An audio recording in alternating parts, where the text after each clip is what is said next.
with how balanced USC is, how difficult of a challenge are they? Just the fact that they have got 4 or 5 guys that can beat you on any given possession. Yeah, they're extremely talented. When you look top to bottom with their rotation guys, it's got an unbelievable level of talent.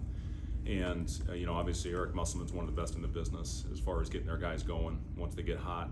And really they're all the same when you look at them. They can all shoot, they can all dribble, they're all athletic, and they've kind of got that 6'6" to 6'8" across the board with their roster, and they're strong and they're fast. So it's important to get off to a good start. Our students will be back tomorrow. Very important for us to get the crowd behind us early in this game, coming off the streak that we're on right now. Got to do everything in our power to get out of it. And it's an effort game. Physicality is going to be very important in this one. And we're excited to be back home and hopefully go out there and compete. Have you seen guys respond since you said you wanted more toughness against Rutgers? You look at the rebound battle. We've done a nice job the last 2 games, and I think Rutgers had 7, and we gave up 8 to Maryland. Maryland's one of the top offensive rebounding teams in our league. So from that standpoint, taking care of the basketball, we were sloppy early the other day, but once we calmed down, we had some really good possessions. I was really proud of how our guys fought and came back, and the resilience late in that game. You're down 9, things are going to go to 15, or you're going to find a way to give yourself a chance to win. And our guys executed beautifully. Those last 3 minutes to get 3 stops and three or 4 scores. Climb back even. Unfortunately, we couldn't get the stop, and didn't have a great possession there to finish off the game.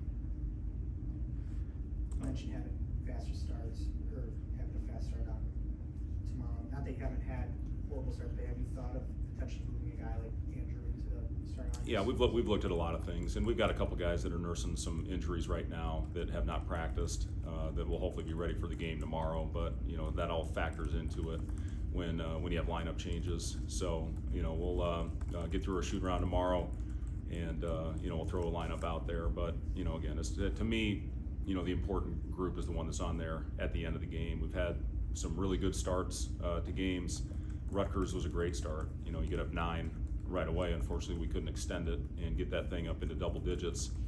And then the game at Maryland, and that's Maryland's sole purpose is to turn you over and keep the ball out of the paint and swarm you.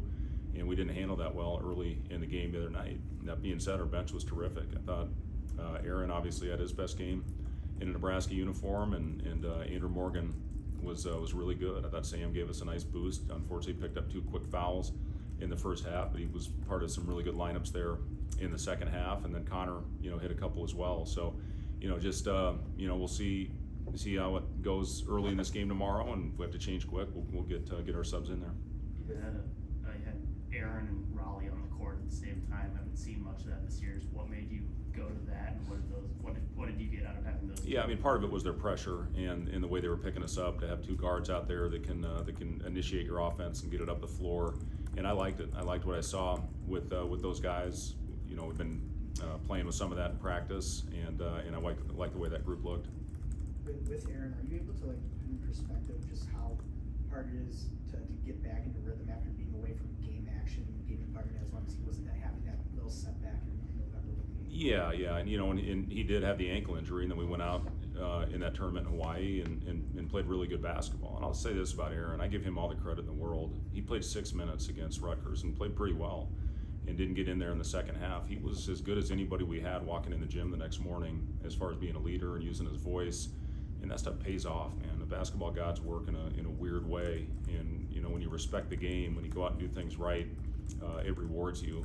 And Aaron goes out there, 10 assists, 1 turnover, and just been really proud of him, how he's handled a tough situation with what happened to him last year, to the injury this season, now working his way back. And I met with him a couple days before the game and told him it's just a matter of time before your minutes get up there over 20 again, and it happened in the last game. When it happens, you don't know, but you always have to be prepared for it. So I've been really appreciative of Aaron in his professionalism and how he's handled it. When you've been part of teams that are on a losing skid, is it worth bringing up the big picture? The things you want are still in view, or do you just focus on the micro stuff? Yeah, we do talk, and you have to. It's all out there right now, and we went from being in a really good situation, in a really good position, to still having our goals right in front of us. And, you know, a lot of teams have gone through 3-4 game losing streaks in this league. It happens.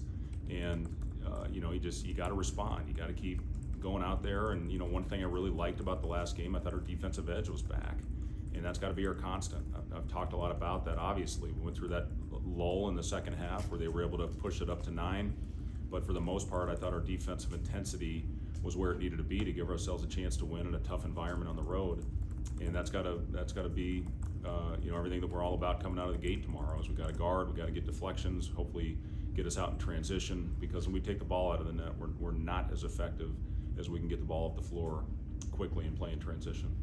How do you keep guys from getting frustrated, hanging their heads in a 4-game stretch like this? Yeah, it's, you know, you talk about it till you're blue in the face. You know, we talk a lot about it, but, you know, it's all about how you respond and when the adversity hits. That's what it's all about. Anybody can lead, anybody can go out there and play with swagger when things are going well. You know, the winning teams, they find a way to battle through those inconsistent stretches and when the adversity hits.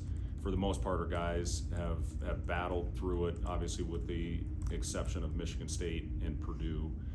And, you know, you gotta, again, that's body language in this business, man. It's not good. Teams will pounce, they'll smell blood in the water, and they'll jump all over you when that happens. So, you know, we show examples of it when guys hang their heads or, you know, throw their arms up. And, you know, when we stay together, again, we're pretty good and we have a chance. And I thought for the most part, against Maryland, it was good.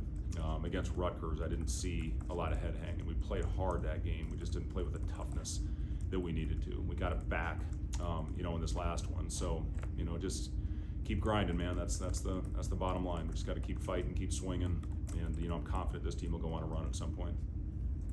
You mentioned some guys are dinged up right now. Are you willing to say who we're talking about here? No. With St. Thomas, I know you watched him a lot in high school. How has his game evolved to where he's kind of a do-it-all player for them? Yeah, Saint he's having a great year. He's one of the more versatile players in this league. I'm happy for him. He's a good kid, and you know, he's playing really good basketball for them right now. He's second on their team in assists. You know, he can rebound the ball, he can push it, handle it. So he's doing a lot of really good things for USC. I think he's coming off 20 and 18-point games. So, you know, he's a load out there, especially playing in the front court position. He's strong. You know, he's thick. And he's got good athleticism. So, yeah, St. Thomas having a great year. Anything else for Coach?